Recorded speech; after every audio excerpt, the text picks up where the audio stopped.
I know what it's like to be stuck in all the small talk. Yeah, the weather's great. How about those cards? And then what? So I understand how difficult that is, especially when you're trying to get to know somebody and you really don't know what to say anyway. So, how do you get out of that? First of all, find something about this person that they're good at or they think they're good at, and then ask them questions about that. Oh, yeah, I hear you're a great skier. It's like, when did you start skiing? And where do you ski? And like, if I wanted to start skiing, where do you think I should go? That kind of thing. Or, yeah, you hike a lot. Someone said you hike a lot. So where do you go? Like, do you do it in the winter? Do you climb? Where do you get your stuff? I mean, all those questions. And like, what kind of advice can you give me, the beginning hiker, skier, or whatever? You see, anything like that. And they could be really good at some kind of subject or a passion they have, or they're really good at their job and you want to pursue that field, anything that you can think of. And even if you don't want to do that, I find it really fascinating what people do. And so I ask questions, even though I'm not going to do that. I have a family member who's a really good photographer, and I have no interest in picking up photography, but I'm fascinated that someone is that good at their craft. And I want to find out how they got that good. Because if you find out how someone excelled, that can only help you in whatever field you pursue or wherever you're going with your life. Or they have this passion, whether it's underwater basket weaving, I don't care. Find out about it. And then that will give you a basis for conversation. And then you'll move on past that. And I'm not saying that the whole friendship has to be then based on what this person does or their favorite hobby, anything like that. But you get to know them better. And if you want to pursue a friendship and they really care about you down the road, they're going to ask about you too. And so they'll get to know you, you get to know them. At least that's how you hope it will work. Some people are so one sided that that's difficult. But that's okay too, because not everybody you get to know is going to become a really great friend. They could be just an acquaintance. And still, if you have that little bond, then you can go from there. And you can always have something to talk about. Oh, yeah, how's the skiing going? Yeah, I heard there's not much snow in Colorado or whatever.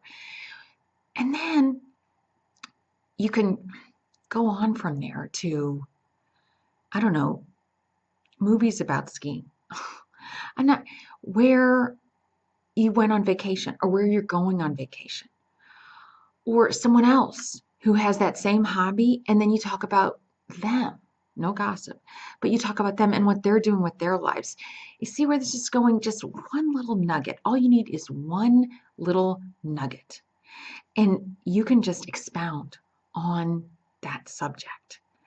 But you have to ask the questions and you have to really, really listen.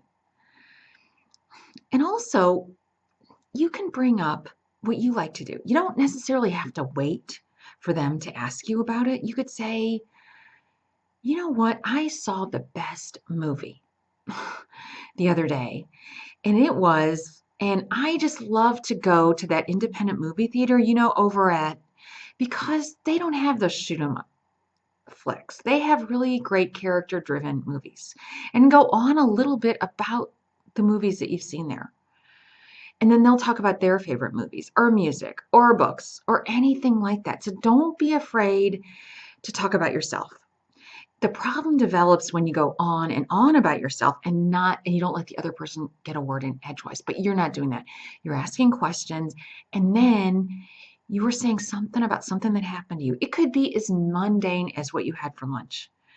I had a pastrami sandwich, and I'm telling you, it was the best pastrami sandwich because I got it over at that deli. And you know what? There are no delis anymore. Have you noticed that? They're all disappearing. And what does that say about the economy? when all these little mom and pop stores are going away. You see, so your little story about your sandwich led into a discussion about the economy. So anything that you think is even just so remote and so like non-consequential, doesn't matter. Doesn't matter. Throw it out there. And if you feel like you look like an idiot, so what? At least you're getting the conversation going and you're not just sitting there talking about the weather. Yeah. It's great. I hope it's sunny tomorrow. Yeah. That's what I hear. Have you heard those? Have you ever overheard people talking about that? And I'm like, you can't think of anything more interesting to say. But remember, people love to think they're helping someone. So anytime you get advice or you can find out about somebody, you're going to learn something new and you're going to be able to talk the next time if you really, really listen. So don't keep the conversation shallow. Don't be afraid of really controversial subjects either, unless this person is super sensitive and they take everything to heart and they get offended easily, then no. But don't be afraid to talk about those taboo subjects like politics, as long as you're dealing with the right person. Because I have friends who are completely not like-minded. All right. When it comes to politics, we don't argue. We have interesting conversations. I learn from them, they learn from me, and it's fine. We don't hate each other. So again, know your audience and who you're dealing with. And I'm telling you, you're an interesting person if you can think of just anything off the wall. And yeah, it could be the stupidest thing that you say, but so what? You tried. It's better than sitting there talking about what everybody else talks about. What I'm saying is don't be afraid to go out on a limb. And if it backfires on you, so what? You tried. You tried. And it makes you, I don't know, again, more of an interesting person. And people want to talk to you because you don't just talk about all the mundane stuff, and you ask questions and you listen and you care about them. That's really the takeaway.